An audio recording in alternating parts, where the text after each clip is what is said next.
Batman is commonly associated with being a dark and serious character, but that's not entirely true. In his over 80-year-old publication history, Batman has been portrayed as many things. It's very true that he's a dark, vengeful vigilante that protects Gotham City, but he's also a larger-than-life superhero that goes on adventures in exotic places and even outer space. He's been a lonely detective, but he's also been a teammate and partner to many other heroes. He's a mentor, a father figure, and an inspiration to many people, both fictional and real. Batman is a multifaceted character with varying interpretations that all have a valid perspective on what the character is. This is why, in my opinion, among all of his many different interpretations outside the comics, I sincerely believe that Batman the Brave and the Bold stands as the most complete, all-encompassing take on the character, that acknowledges all of the different aspects from Batman mythos. It understands how all of these perspectives make his world richer, and truly pays respect to not only Batman's entire history, but also the DC universe and the entire comic book medium.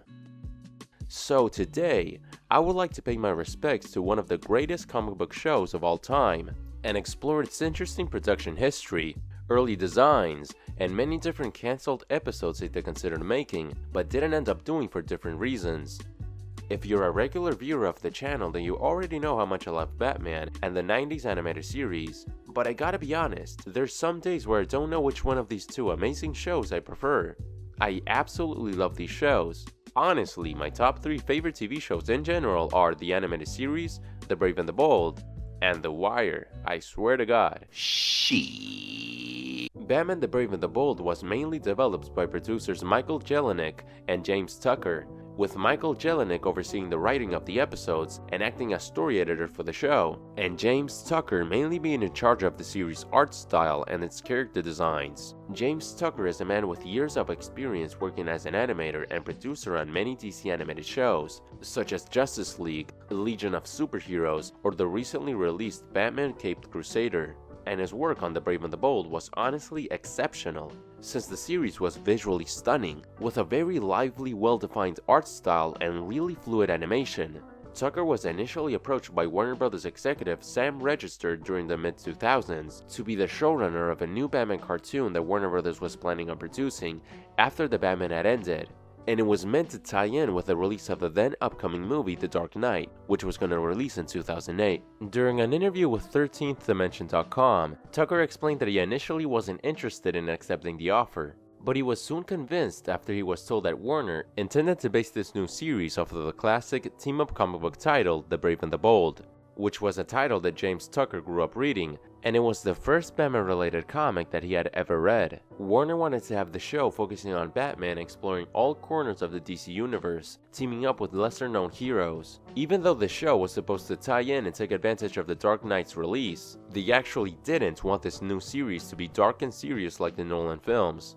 Instead, they wanted to use Batman in lighthearted adventures, and the show's style had to be very toyetic and easily lend itself to merchandising. They really wanted the series to have its own identity and stand out when compared to previous Batman shows, with them not wanting to retread the same territory that Batman the Animated Series had already covered so well during the 90s. Bruce Timm was even approached by Warner first and was offered the job as showrunner originally, but Timm wasn't interested and he actually recommended James Tucker for the job. Upon hearing that their vision for this new Batman incarnation was going to be very different than previous versions, Tucker was convinced and accepted the position as showrunner, especially since he had actually grown up reading the original Brave and the Bold comic series when he was a kid. That classic comic book run and its stories directly inspired many of the show's episodes, but another comic book title that served as an influence for the series was revealed by James Tucker in an interview with fan website The World's Finest, where he said that he also grew up reading the 100-page Super Spectacular comics, which DC published throughout the 70s. These were comics that had new stories from the time, and also reprinted old ones as well. In the back of the comic, it would also include another older story from the 30s, 40s, 50s, or 60s. So besides being exposed to the then current Bronze Age Batman, Tucker also got to know his Silver and Golden Age versions as well. And all of this cemented in him the idea that all of these versions of Batman were equally valid and were just different aspects from his mythos, since Batman, at his core, is a very multifaceted character. This sincere respect for all eras of comic books is something that you can truly feel while watching The Brave and the Bold, and it added a lot of substance to the show. Now, besides these direct comic book influences, Tucker mentioned that the other biggest inspiration for the series was the 60s Adam West live-action show, with them taking parts of its campy style, over-the-top tone, and straight-faced characterization of Batman who was capable of saying completely ridiculous things, but in an earnest, straightforward way. The 60s show's DNA was steeped in the Brave and the Bold's final conception, but this connection could have been even more apparent originally. At first, James Tucker was having some difficulties in nailing down the exact look for the show's aesthetic, and he went through a number of concepts and variations of his art style before deciding on the final designs. In this concept art, we can see that Batman's cowl and face bears a clear resemblance to how Adam West's Batman looked, although he didn't have the yellow oval on his symbol yet, and it had a very cartoony look. Of course, they ultimately didn't go with this Adam West-inspired design, but West himself did appear on the series as a guest voice actor later on. Maybe next time Proto can help. Proto wants to hit the streets with Batman. Battle evil with hammocks of justice. That's hammers of justice, Protobot. Batman went through a few other more cartoony variations on his design, but its proportions were pivoting more towards being drawn with more traditional comic book features. Tucker also mentioned that in the early stages of development, he also took inspiration from how legendary comic book artist Jim Aparo drew Batman during the Bronze Age. Since Aparo was one of the main illustrators on the Brave and the Bold comics during the 70s, this Aparo influence can be seen in this early design for Batman, which, as you can see, has more traditional body proportions while still being a bit cartoony. After considering many different designs and art styles for the show, it was Bruce Timm who ultimately said to James Tucker that he should simply try to recreate an art style that Tucker himself had done years ago. During an episode of the New Batman Adventures titled Legends of the Dark Knight, it showcased different kids' interpretations of who Batman is and how he looks like, with one of the show's segments being directly inspired by The Dark Knight Returns, and the other segment was a Silver Age-inspired story that paid homage to how artist Dick Sprang used to illustrate Batman during the 1950s. This part of the episode was mainly storyboarded and designed by James Tucker, and years later he realized that its classic art style would be the perfect approach to take for this new Silver Age-inspired Batman show. So they adapted and modified it for the show, with Brave and the Bold using thicker black outlines around the characters in order to truly make it feel like an old-school comic book. This classic inspiration can be felt throughout the entire show. They of course directly adapted many storylines from the Golden, Silver, and Bronze Ages of comics, but as we can see, most character designs were drawn with these classic influences in mind. Green Arrow, for example, looks pretty much identical to how he looked in his first comics from the Golden Age. Plastic Man and Woozy Winks are heavily molded after how their original creator Jack Cole drew them for their original Police Comics run. Characters created by Jack Kirby like Kamandi and Omak are also designed with Kirby's style in mind. Superman has his classic squinty-eyed look, and all of his supervillains that appeared on the series were designed with their Silver Age looks in mind. Wonder Woman also looks straight out of the Golden Age, and a nice detail is that every time she appeared, they played the theme song from her 70s TV show starring Linda Carter. Another interesting example is the original villain Babyface and his gang of bizarre criminals. These were original villains created just for the show, and their design motifs were influenced by the villains from the popular comic strip Dick Tracy, whose rogues gallery of enemies was memorable for how each villain had an eccentric deformity or a grotesque feature that set them apart.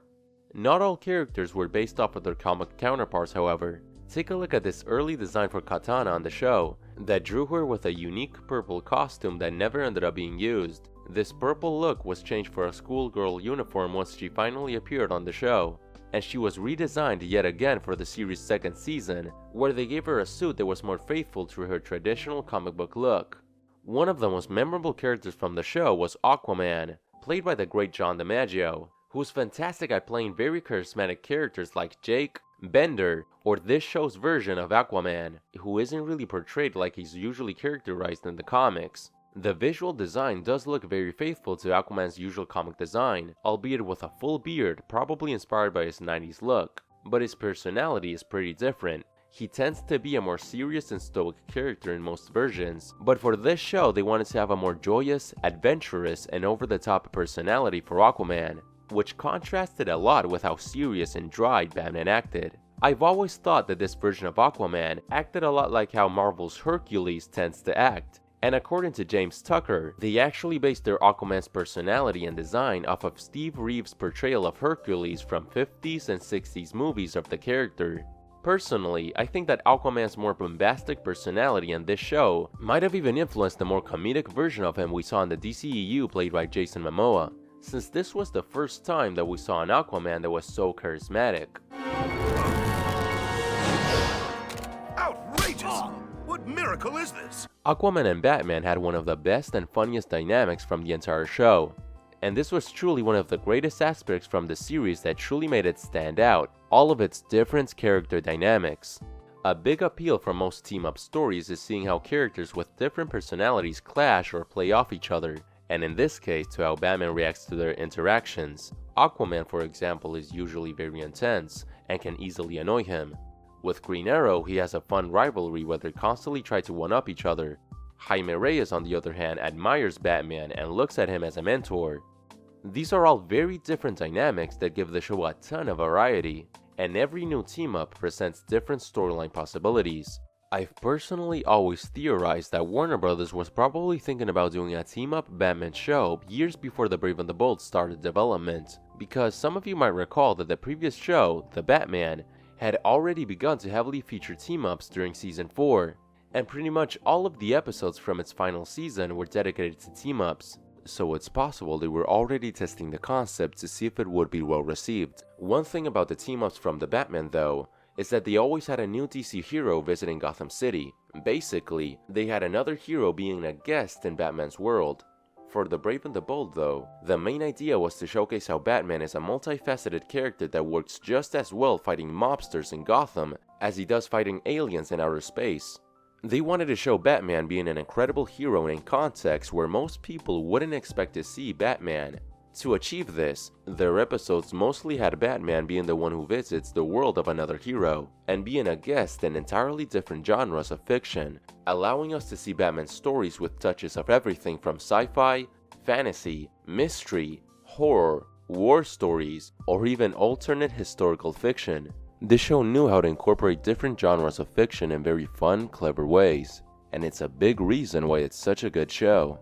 Now I'd like to go over some very interesting potential episode ideas they considered doing, but that weren't made in the end. For example, James Tucker has said in an interview that he wanted to adapt an old story from The Brave and the Bold issue 78 that revolved around Batman trying to get back a valuable tiara that Copperhead had stolen, all the while Wonder Woman and Batgirl would fight with each other for Batman's love. This story is obviously insanely sexist, but Tucker said that they wanted to rework it into making it a commentary about how backwards thinking this premise was. He also considered adapting Brave and the Bold issue 130, which featured Batman teaming up with Green Arrow and the Atom in order to stop the Joker and Two-Face, who were working together in order to steal a very valuable eagle statue. Tucker mentioned they considered doing a horror episode that had Batman teaming up with Swamp Thing, based on a story from the Len Wein and Bernie Wrightson Swamp Thing run, and I believe he was most likely referring to Swamp Thing number 7 published in 1976, which had Swamp Thing arriving in Gotham City to investigate the mysterious Mr. E and the Conclave organization, who were responsible for turning Alec Holland into the Swamp Thing, and once in Gotham he would inevitably meet with Batman. Claw the Unconquered is one of those really obscure minor DC characters that actually didn't get the chance to appear on the show. Even though James Tucker did want to adapt him, it would have been a fantasy and magic based episode, since Claw was originally based off of Conan the Barbarian and his stories.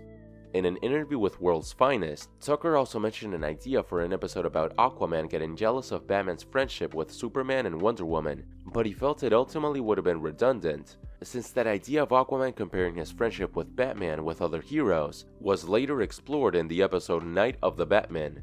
World's Finest also asked Tucker about the possibility of making a direct-to-video movie based on the show, to which he responded that he would love to make one, and they had actually considered making a full-scale musical movie, as a follow-up to Mayhem of the Music Meister, but even larger in scope with a lot more characters, cramming in as many guest stars as possible.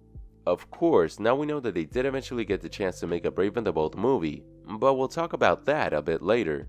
Series writer Michael Jelenic also mentioned in another interview with World's Finest that he personally wanted to make an entire episode centered around Haunted Tank, who was one of the craziest concepts for a superhero from the Silver Age, which is really saying something. It's about a tank that's possessed by the spirit of Confederate General Jeb Stuart, who was sent by the spirit of Alexander the Great in order to protect another dude called Jeb Stuart fighting in World War II, all because they have the same name. It's a really fun idea, but there's no denying it's kind of insane. Which is why Jelenic says Tucker wasn't entirely convinced that he could carry an entire episode. Haunted Tank, however, did end up appearing in the opening teaser from Menace of the Madniks. Back in 2021, writer Jeremy Adams shared some excerpts from a spec script for a potential Brave and the Bold episode that he had pitched while the show was still being produced. It would have revolved around a team-up between Batman and Richard Dragon, where they would fight against Lady Shiva, the League of Assassins, and Dr. Dark, an old character from the 70s who used to be the leader of the League assigned by Ra's al Ghul himself. The opening teaser of the episode would have also featured Mr. Freeze.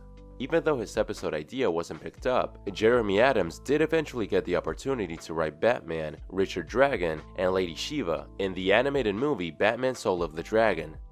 Besides unproduced episode ideas, there are also a number of rejected ideas and concepts from episodes that were produced, but that were changed throughout their development. For example, in another World's Finest interview, James Tucker revealed that in the episode The Vile and the Villainous, they wanted to have the Joker teaming up with Mad Hatter originally. Mad Hatter was later changed for obscure Golden Age villain The Weeper instead, since they felt like the character contrasted better with Joker, and they didn't really think that Mad Hatter should be that much older than Joker, since they're pretty much always shown as contemporaries. In the episode, Joker meets the Weeper in a bar that's frequented by most of Gotham's minor villains, and James Tucker has said that they specifically created that bar just so they could have an excuse to include small cameos for every obscure D-list Silver Age villains that they didn't get the time to fully focus on, such as the Eraser or Zebra Man. The original title for the episode The Malicious Mr. Mind was going to be Meet the Marvels, but this was rejected by DC for obvious reasons. Another altered episode was Shadow of the Bat. That's the episode that had Batman turning into a vampire and haunting the Justice League International, where at the end it's shown that Batman was actually dreaming and had hallucinated pretty much most of the story. However, according to James Tucker, they initially wanted for the events of the episode to have actually taken place, with Batman really becoming a vampire and attacking the JLI. They decided to change this after feeling that the original version of the story would feel anticlimactic, since originally Batman and everyone who had turned into a vampire would have been immediately cured once the sun came up, and the audience would have already known that they would be cured earlier in the episode. With this in mind, they decided to change the episode to have it all be a dream, but this dream plot twist wouldn't be revealed to the audience until the very end of the episode, making the story more suspenseful. Night of the Batman was the following episode after Shadow of the Bat, and it also has an interesting fun fact about it. This is the only episode from the entire show that adapted an issue of the Brave and the Bold tie-in comic book, which released alongside the show, since the idea was first used for the tie-in comic, and James Tucker liked it so much that they decided to use the concept for season 3. It's a similar situation to how Mad Love was told in a comic book first, before it being adapted for the new Batman adventures. The silent opening teaser with Plastic Man from The Long Arm of the Law was originally meant to be used for Mayhem of the Music Meister, but they didn't include it since that episode ended up having a longer runtime than usual, resulting in Mayhem of the Music Meister being the only episode from the show without an opening teaser. The Mask of Matches Malone is another episode with an altered opening. Allegedly, its opening teaser was planned to have the Queen Bee as its villain, instead of Poison Ivy like in the final version of the episode. Speaking of unused villains, in a 2013 interview with Comics Alliance, Michael Jelenic revealed that they originally wanted to use Toyman for the episode Invasion of the Secret Santas, but since they didn't have permission to use him on the show, they ended up creating the original villain Funhouse instead, who was based off of Jack Nimble, the second incarnation of Toyman. This is because Warner Bros. Initially didn't allow them to use any Superman or Wonder Woman related characters on the series, since they wanted the show to mostly use their less popular characters, with the Superman and Wonder Woman restriction later being lifted for the show's third season. Toyman also finally got to appear on the series as well. The appearance of Funhouse on the show is also notable since he was one of the few original characters that were created for it and weren't directly adapted from the comics. Another example is Rubberneck. James Tucker has revealed that he was created by demand of the toy company, since they wanted to make a toy pack that included Plastic Man with a big villain alongside him. But since Plas doesn't really have any big villains in the comics, they had to create an original one instead. One not so fun fact about the show that it had to include stems from their use of Batwoman, who was allowed to appear on the show, but the network demanded that they change her name. They couldn't use the character's original name, Kathy Kane, since they didn't want the Brave and the Bold to be associated with a modern version of Kathy Kane, who had recently appeared in DC Comics a few years prior. And they didn't want this association because she was an openly gay character that received a lot of publicity and discussion about her around that time. James Tucker confirmed this in an old interview with World's Finest, where he also said that they named their version of Batwoman Katrina Moldoff as a homage to Shelley Moldoff, who was a frequent artist for Batman comics during the 50s. There's another controversy-related fact about the show that I wanted to discuss. A lot of you might remember that in The Mask of Matches Malone, the episode that features the Birds of Prey had one of the most memorable musical moments from the entire show, where they sang an original song absolutely filled with sexual innuendos and double entendres, and it was funny as hell. Flashes falls, they finish last. Too bad sometimes he's just too fast. The thing about this episode, though, is that it aired on Australia and other international regions first before airing on the US, which caused fans to start talking about its musical number online and its clear innuendos, making network executives panic in response, decided to never air the episode in the US even after they had edited the scene to tone it down a bit. Later on, though, they did include the original, uncensored version of the episode once the show was finally released on Blu-ray. There's one obscure connection between The Brave and the Bold and Batman the Animated Series that we still haven't discussed yet, and it involves the often forgotten mystery of the Batwoman animated movie.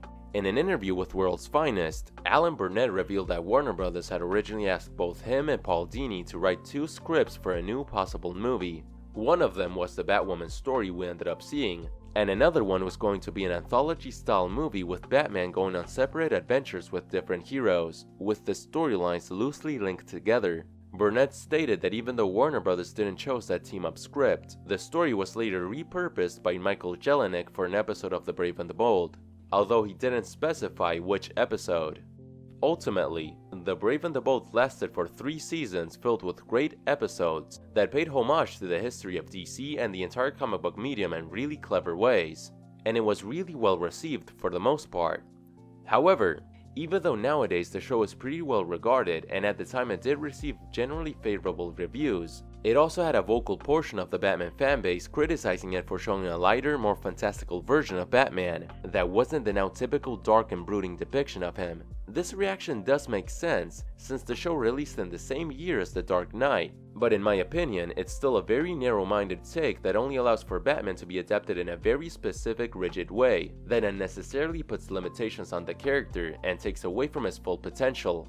This is a discussion that the show itself referenced multiple times throughout its run, and it was even the focus of the show's very last episode titled Mightfall, which honestly might be one of the greatest final episodes in TV history. The episode focused on Batmite getting bored of The Brave and the Bold, since he thought the show's stories had gotten too boring and repetitive, believing that it was essentially running out of ideas. This leads him to purposefully start ruining the show and try to make it worse so that it could be cancelled and get replaced by a new series. It served as a really fun meta way of paying respect to the entire series, having many returning characters, but it also served as a means to directly address some concerns that the fans, and even the show's crew themselves, had about the series, being one of the very few instances where a show directly tells the audience why it's being cancelled.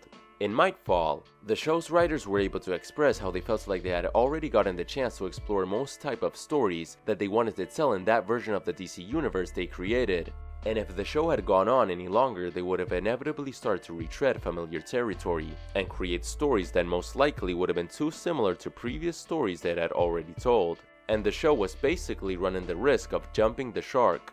This is a term that's used for the moment that TV shows start losing their creativity and start introducing ridiculous ideas that are too distant from its original premise, popularized by the moment where Fonzie, a character from the old sitcom Happy Days, literally jumps a shark. Mindful also teased that DC's next Batman cartoon was going to be done with CG animation, and even though they joked that it was going to be a Batgirl show, DC and Warner did start developing a CG animated series titled Beware the Batman following the end of Brave and the Bold. This wasn't the last time that we would see this version of the DC universe though. In 2013, its showrunner James Tucker was promoted to being the supervising producer of the DC animated movie universe and its line of direct-to-video films. And years later in 2018, we actually saw the Brave and the Bold get revived for a new crossover movie with Scooby Doo, and it was honestly a really good movie. It focused on Scooby and the Mystery Gang being invited to join the Mystery Analysts of Gotham City, a group comprised of some of DC's greatest detectives such as The Question, Detective Chimp, and of course Batman. They would all investigate a new mysterious villain named Crimson Cloak. And while this movie does feel like a Scooby-Doo movie first and a Batman movie second, it still takes full advantage of being a crossover with The Brave and the Bold. The show's clever writing and witty comedy luckily was still greatly executed, and the fact that Scooby-Doo and Batman have such a long history going all the way back to the 1970s just makes this movie even more enjoyable. Of course, the movie also saw the return of most of the show's voice cast, who were just as good as they were before. I've personally always loved Diedrich Bader's interpretation of Batman. His more serious, straightforward approach to him contrasts a lot with how over-the-top and ridiculous his world is. Hearing Batman give such dry and somewhat sarcastic responses to the situations he's in, and the exaggerated characters he interacts with makes the entire show even funnier. Bader is just a really funny actor. Let me ask you something. When you come in on Monday and you're not feeling real well, does anyone ever say to you, sounds like someone has a case of the Mondays? No. No, man. Shit, no, man. I believe you get your ass kicked saying something like that, man. Even though The Brave and the Bold ended years ago now, we did eventually get to see Diedrich Bader voicing Batman once again, but this time for the Harley Quinn animated series, and he does a great job voicing him there as well. The show itself though is honestly kinda mixed. I did enjoy its first 3 seasons, but it's had a noticeable dip in quality since then. It's obviously nowhere near as good as The Brave and the Bold, but the fact that Diedrich Bader still has a job voicing Batman after so many years is something that genuinely makes me really happy. Batman the Brave and the Bold will go down as being a love letter to all of DC Comics history. It's the result of what happens when real fans of a franchise are given the creative liberty to make something that genuinely pays respect to every single facet of said franchise. A lot of people tend to describe this show as being campy, but if you ask the creators of the series, they don't believe so. According to them, something being campy is usually an exaggerated expression of a concept with a sense of irony, and it normally doesn't tackle that concept with sincerity. The Brave and the Bold is different though. It's not really campy. It's sincere. It isn't laughing at old comic books or at the fans that enjoy the medium. It's laughing with us and recognizing the inherent ridiculousness of comics without making fun of them in a mean-spirited or cynical way, which is something we see a lot of in modern superhero movies like in the MCU, where a lot of times it feels like they're ashamed of the comic books they're adapting, and they believe that a lot of their concepts are lame ideas that deserve to be ridiculed. Luckily though, The Brave and the Bold is not like that at all. The show genuinely loves, understands, and appreciates all versions of Batman. It's important to note that the character only became widely recognized as a dark superhero as an overcorrection after he gained a comedic popularity from the Adam West show. Since that was a mostly comedy series, as a result, Batman gained fame for being a comedic character. And while Batman wasn't conceived to be a silly character originally during his darker Golden Age stories, by 1966 Batman was very much a really silly character that went on really silly adventures, and the Adam West show did stay true to that version of the character. During the Bronze Age, DC started portraying Batman in more mature stories as a way of slowly returning Batman to his darker roots. Then, Frank Miller's Year One and The Dark Knight Returns became insanely popular, and the Tim Burton movies finally cemented that association of Batman being a dark figure. But if you ask me, while I do love these Batman projects, I can't deny that all of this reeks of insecurity from people who desperately wanted Batman and comic books to be taken seriously. which is why so many comic book adaptations try to strip away any concept that might seem too outlandish or ridiculous. I'm obviously not saying that Batman shouldn't be viewed as a dark character. I love that interpretation as well. But I'm tired of people thinking that's the only valid version of him.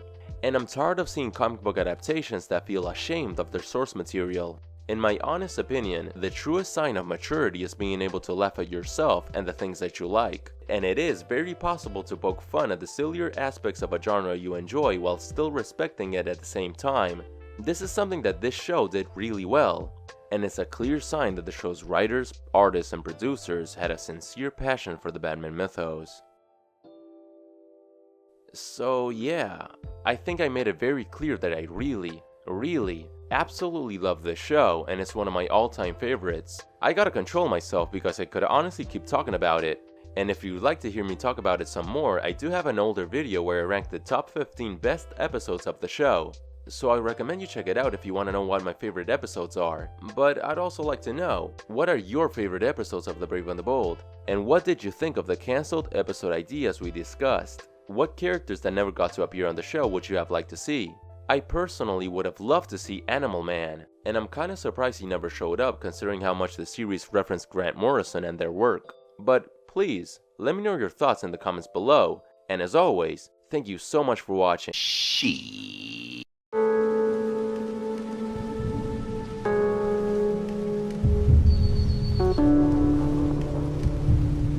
Thank you.